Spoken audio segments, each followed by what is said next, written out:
welcome to At Home today. We're so glad you dropped in to visit us. I'm always glad when you're here. And it just wouldn't be the same without you, honest, that's the truth. You know, we have flowers in the front of our house, and this has been a great year for the roses. And some of these roses that we have in the front of our house were planted by my father at his house many years before he passed away. And when the house was sold, Paul and I decided we would like to have those roses in our yard. So we have, one of them's a real big climbing rose. It blooms once a year and it goes everywhere, you know. And then we've added some roses to the assortment that we got from Dad. And you know, I just love a rose for many reasons. But they were so pretty this morning when we were coming in, Paul and I said, Paul, let's take some roses. I want to talk about the rose today. They come in all different colors. The yellow rose of Texas, we all know about that. They have a black rose now. But there's something so delicate about this pink rose. And I just kept looking at the center of it, you know, and here's one that's just budding out. It's not in full bloom, and one is in full bloom. But I thought about this, you know how it's so tightly wound in there, and this is kind of like life. These little petals are the first years and the second years, and this is the rest of the life that we have to live. And you know, the best thing to do with the rose when it starts these petals is just kind of pull them off so that it doesn't disturb the look of the rest of the rose. And I kept thinking about this is layers of life, layers of life. They unfold, sometimes they're perfect. Like this one isn't exactly perfect, but it's still there and it adds to the whole look of the rose. That's the way life is. Things that we encounter every day, things that happen to us, it is a conglomeration of life. And at the center of this life, and at the center of your life, I hope there's a relationship with the Lord Jesus Christ, because He makes life worth living. Well, today we're going to do a salmon dinner and a beautiful apple crisp for dessert. An unusual salad with pears and some delicious Italian broccoli. We're going to get started, but first, here's today's at-home hint. We'll be right back. Here's today's at-home hint. Make a light substitute for sour cream by processing cottage cheese in the blender. Flavor with chives or other herbs if you desire. If you have an at-home hint, a favorite recipe, or just a friendly greeting you'd like to share, we'd like to hear from you. Post it in the comments of this video or visit our Facebook page. Well, we're going to start today's program because we're preparing a whole meal, but I did it according to what takes the longest to prepare and what takes the shortest time to prepare. The first will be the apple crisp because it's going to bake in the oven. And what we've taken is 5 cups of apples, and we sliced them, peeled them and sliced them. And you know, to keep them nice from turning brown, what you want to do is just put some lemon in some water and set them in that, and that works really good. That keeps them from turning really brown and ugly because you want them to look nice. So kind of distribute them evenly. This is an 8-inch square dish. We didn't put any butter or anything, didn't spray it, because when these cook up, you won't have a hard time getting them out, okay? So, okay, there's that. Now, we're going to make a crisp topping for this, and we're going to take, this is a cup of uncooked oatmeal. Start with that. Half cup of brown sugar, all right? 1/3 cup of flour. Now what you're doing is making a crumb topping, all right? And let's see, we're going to add some walnuts. Now you can add as much as you want. This is about 1/2 cup. And basically, what you need to do is just mix this up to distribute it evenly and get any big chunks maybe of the brown sugar or whatever, because this makes a crumb. This is a basic crumb topping. This works on an apple pie. This works on blueberry. I mean, you can put this basically on anything, really. Maybe I would not use the oatmeal. I would just use the other ingredients if I were doing it on a pie. Okay, so we're just going to mix it up like that. Now we're going to add some melted butter. And you know, people say, well, can I use margarine? You know how I feel about margarine. It'd be better to use less butter and use real butter than to use a lot of margarine that's not really good for you because, well, they're just finding out that it isn't. So we just mix this up and try to get the butter evenly distributed amongst the ingredients, like so. Then we're just going to sprinkle this. This is so easy. I mean, you could have this 45 minutes, you have a nice hot dessert, or let it cool. You can serve this with ice cream. You can serve this with, I know at my house with Paul, it better be ice cream or he's not eating it. But anyway, okay, we're just going to spoon this across the top of the apples. Could be, you could put whipped cream on that. You could put Cool Whip, whatever your pleasure is. Let's try to get it evenly distributed all over the apples. What kind of apples? If you like a tart apple, you could use Granny Smith. I tend to like like maybe a red Rome. So yeah, I love Gala apples. Of course, I like to just eat Gala apples. They're a wonderful apple just for eating, but they're good cooking apples too. This goes into a 375-degree oven for about 40-45 minutes until the apples are nice and tender. That's your gauge. Okay, now that's our dessert. We got that out of the way. Now we're going to do our vegetable, which is a broccoli. And we have a bunch of broccoli that we've put into florets. And people will say to me, what do you mean by a floret? Well, I'm going to show you here. When you get your bunch of broccoli, we're going to cut the stem off because this is the part that's very woody. Now you can use this. When I make my broccoli salad, this is what I like. But all you do is take your vegetable peeler and you want to get that outside layer because that's where it's kind of tough. And you just pare it like you would a potato, like so. Turn it around, do the other side, just like this, okay? And you can use that part then, that inside part, that works very well. You understand what I'm saying? For the florets, that usually means that they just want the tiny little flowers, floret, flower, okay? And that would be pieces like that, that when you cut this center part, it automatically drops the florets off, you see? And then when you get real close to the top, you can either cut or you can just break them off. And then you end up with your little florets or flowers. The top I usually just cut. That's what you call florets. Okay, so we have some of them, and they've been cooking in some boiled salt water for just a few minutes. I'm going to add these because not only are they just going to cook there, we're going to put them in a skillet too. And you don't want to cook these until they're mush because then you've gone way far beyond what you really need to do. But we're going to heat up our skillet while these have been cooking for until they're tender but firm, all right? And then we're going to drain them. Meanwhile, I'm going to bring some oil, a couple tablespoons of oil in the skillet. And this needs to start to heat up here. And to that, we're going to add garlic. I know it's your favorite friend, Mike, right? Oh, yeah. You and about a gazillion other people in the world. And this is just a couple of cloves that we've chopped fine. And as soon as that comes up to heat, we're going to be on our way. Meantime, this, see how these are? These could be a little bit smaller, but they'll be all right. These will, they'll cook up very quickly, but you don't want them to lose the color. If you leave them in the water that long, it's too long. And you don't want to do that.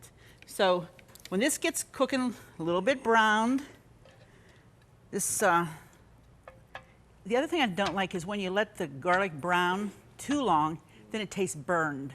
Don't want to do that. So you want to keep an eye on it. I'd rather it be undercooked because it's going to cook a little bit than to be burned. That's not a good idea. Okay, so I'm going to go ahead and presume that this is brown because it's going to brown anyway. I'm just going to start to put the broccoli in there. This is called Italian sauteed broccoli. You want to drain it well, like so. And just see how nice and green it stays. If you cook it too much, it gets like that really pale look. Doesn't keep the vibrant green color. You don't want that to happen. You want this to stay nice and tender but firm, all right? Okay, we don't have any sizzle in that pan, but it's starting now. That's good. And this we're gonna just keep, as this sautés, what we're gonna do is just keep turning it over and over.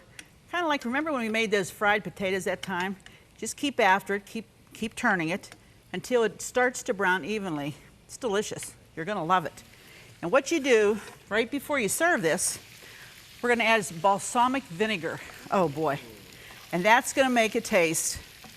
If you have not become acquainted with balsamic vinegar, I would suggest you go to the grocer, buy a small bottle, and just begin to experiment with it. You say, well, what would I do? Well, next time you make a salad, try that instead of regular vinegar. Try that in its place. It's great for putting on things like this. Great. We made a couple of weeks ago, we did a show where we put it on peaches. It was delicious. So we're going to take a break. When we come back, we're going to continue on with a wonderful salad, and the centerpiece of the meal, our salmon. We'll be right back. Do you love watching At Home with Arlene Williams? Then be sure to check out our new YouTube channel. It's filled with classic episodes from over 20 years of At Home, and more videos are added each day. And don't forget to click the subscribe button so you'll never miss another episode of At Home. If you're just joining us, we're in the middle of making a delicious salmon dinner. We have our apple crisp already baking there in the oven. We've made our Italian sauteed broccoli. Now we're going to add a wonderful pear salad. And we're using some different greens rather than the old head lettuce, iceberg. We want to change our thoughts about some of the greens. Let's introduce some new ones to our family. And you know, my dad used to be he liked that iceberg lettuce. Well, here, he read somewhere that romaine, the darker the green on the lettuce, the more vitamins and the good it is for you. So he got hooked on romaine, and that's what this is. And we have some wonderful leaves of romaine. And we're just going to tear them up. Don't use the knife, because the knife, if you don't use it right away, then guess what? It turns brown. Don't want that. So we're just going to tear these up roughly.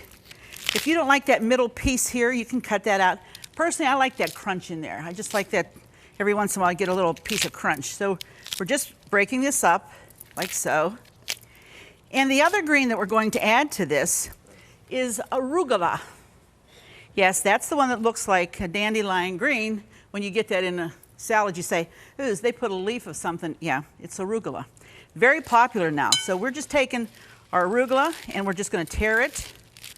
And these are the two greens that are the basis for this pear salad. It's called blue pear because not only are we putting pears in, but we're going to add blue cheese. We're going to pair up the pear and the blues together today. And just mix that together. Like so. This is like one nice bunch. And you know, these portions are according to how many people you're going to be serving. If it's just you and your husband, or you know, there's only 2 or 3, you wouldn't want this much unless you're all big salad eaters. And if that's so, go for it. You could use Bib lettuce. Bib's a real nice combination with arugula. But we have, and you could, you know, if you're weaning them off the iceberg lettuce, you could use some of that in here too. That would be all right. Okay, so, whoops, get in here. Now we have the greens done. That's good. Now we're going to take, this is 2 pear. And make sure, it sounds funny, huh? 2 pear. 2 pears. And we're going to peel them and slice them just like so. And sprinkle them over our greens that we have cleaned. And it's really important for you to keep the greens in the refrigerator until you're ready to use them, because we don't want them to be limp and soft. Let's put them all in. Why not? Everybody likes pears. We're going to toss that around, mix that around a little bit. Use your hands. That's what God gave them to you for. You know, it's amazing. We try to find every little gadget to do everything for us, when the best little gadgets we have are right here. Okay? Next, we're going to add blue cheese. Now, there's a ton of different kinds of blues. There's Maytag blue. There's Wisconsin blue. There's all kinds. And I think you have to just try and taste and find the one that you like the best. So we mix that, put that there, and then we toss that lightly again. Now, before I do that, I'm going to make the vinaigrette dessert. Dessert? Vinaigrette dressing. They're all running together today. Okay, so in this bowl, we're going to introduce another kind of fruit. This apricot. Aha. You say apricots, Arlene, with pears? Oh, yes. And it's about 3 tablespoons that we're going to put, let's say 2. Well, you know, let's say 3. Why not? Okay. And we have that. Now we're going to add some vinegar. And this is white wine vinegar, about a tablespoon. 2 or 3 of the other and 1 of the white wine. Okay, and then I like to mix those together first, and then about 1/3 cup of an extra virgin, a good grade of olive oil will go with this. See, those colors are going to be so pleasant to the eye on this salad that they're going to want to eat their salad for a change, the kids. About 1/3 cup, and you know what, whisk the whole time you're adding it. Just keep whisking until you'll know when it's there, and if you don't measure it, you'll just know. About 1/3 cup, okay. Now, you want to be sure that's mixed well. And at the last minute, we're pouring that right over our salad, but we'll do that at the table, okay? All right, that's our salad. Now, we're going to go on to making our salmon. Beautiful salmon steaks, aren't they gorgeous? And these are, of course, from McGinnis Sisters. You just want to have a baking dish, like so. And we're going to preheat your oven to 400 degrees. And we're going to put our salmon steaks. These are beautiful. Not a bit of a fishy smell, none whatsoever, none. Just wonderful. Right? That's how you know it's good and fresh. Okay, now in a bowl, we're going to stir in some melted butter and some Dijon mustard. This mustard has really come into its own. There's so many dressings for salads, toppings for fish. They're using it in so many different ways, and it's all delicious. It's very good. Just adds a little spark. And don't think, well, you can use the yellow mustard. It's not the same. It doesn't taste the same. So this is Dijon, and let's see. Now we're going to use some honey. This will sweeten it up. Oh, these flavors together. Oh boy. Yummy, yum. Salmon, you want to cook. You don't have to cook very long. But this will bake for about 12 to 15 minutes, that's all. All right, now, we're going to mix that like that. Okay. And we're going to mix together our parsley, some breadcrumbs, and some crushed pecans. Pecans on fish, wait till you taste it, it's delicious. Okay, we'll mix those together. Now, we're going to brush these salmon steaks with this honey mixture, just like so. Oh, brush them on all the sides. Be generous, we have a lot. Okay, like so. And don't pack them into your baking dish. Leave some room so that they can cook evenly, or bake evenly, I should say. Bet this would be good on chicken. This stuff I'm painting here. Yummy. Just smells so good. I love the colors. It just really makes the salmon brighter, I think. All right, now, let me get a little fork here, spoon. I'm gonna mix this a little better, and we're gonna sprinkle this on top of the fish. Easy to do. And it's just like so. Yum. I think that the pecans in there, that little crunch going on in there is gonna make it so good. And you know, when they toast, you know how good pecans taste when they toast? Taste when they toast? Yes. Delicious. And that fresh parsley in there will just add another dimension. This is gonna be good. What do you think, Mike? Oh yeah. Oh yeah, it doesn't have garlic, but you're gonna like it anyway, right? You know, we've spoiled the crew really bad here. Now they think they're all gourmet cooks, and they tell you if they like it or not. It's really bad, you know. But anyway, we're gonna take a break, put these in the oven. We come back, we'll be at the dining room showing you everything we've prepared on today's program. We'll see you in just a minute.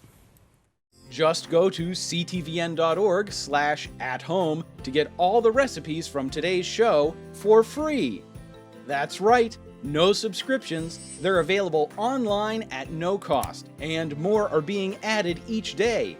So join us at ctvn.org/athome to get today's recipes now. Well, here we are. All I need is for you to be sitting here with me at the table because the food's all ready. We've started, look at our wonderful Dijon salmon. Oh man, if you could be here to smell, it is incredible. The pecans, the breadcrumbs, That Dijon smell is just incredible. And next to it, there's the pear blue salad. And we've just sprinkled a few croutons on there because some of us like that. And look how wonderful that orange dressing, the orange color of the apricot dressing looks on top of that salad. It's a beautiful, beautiful combination. You could also add pecans to that or walnuts if you wanted to, whatever. But that's just a really nice, nice salad. Next to it is our Italian sauteed broccoli. And we've added just a sprinkling of shredded cheese. You don't have to put that on, but if you want to, you can. I kind of like to spice up the color a little bit. And then next to me, this is our apple crisp. And oh my, look at that. Doesn't it look delicious? I tell you what, the smell is wonderful. And it's something so easy. One of the crew said they thought that maybe they could even make it. It was so easy. And I think that's probably true. And then we just added a little toasted bun. You just split your buns, butter them down, add a little garlic salt to them, lay them flat in a skillet till they brown off. Just a little something to beef up what you're having for dinner. We hope that you are getting some ideas of what you can prepare for your family. You know, I think we need to include fish more and more in our diet because it's really good for us, particularly the salmon. It's got the right stuff, as they say. And you know what? You're the right stuff because you stop by every week because you know what? It just wouldn't be the same without you here at home. We'll see you the next time. Food provided by McGinnis Sisters Special Food Stores in Brentwood and Monroeville. Taste the world. Don't forget to click the subscribe button so you'll never miss another episode of At Home. Thank you for watching. Cornerstone Television wishes to thank all our faithful viewers whose consistent prayers and financial support have made this program possible.